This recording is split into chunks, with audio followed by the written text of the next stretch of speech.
السلام علیکم دوستوں، آج ہم جانیں گے کہ ہمیں پانی گیلا کیوں محسوس ہوتا ہے۔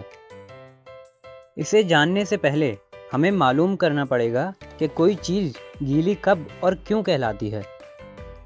کسی چیز کے گیلا کہلانے کے لیے اس میں درج خصوصیات ہونی چاہیے۔ ہر گیلی چیز بہتی ہے۔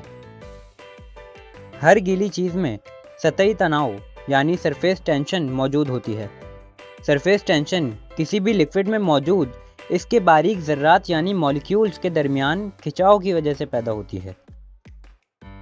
ہر گیلی چیز اپنے آپ سے یا کسی اور مادے سے چپکنے کی کوشش کرتی ہے۔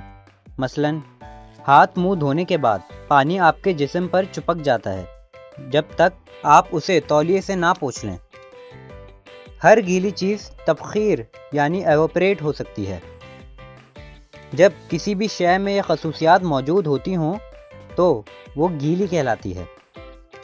اب چونکہ پانی میں تمام خصوصیات موجود ہیں، اسی لیے ہمیں پانی بھی گیلا محسوس ہوتا ہے۔ شکریہ۔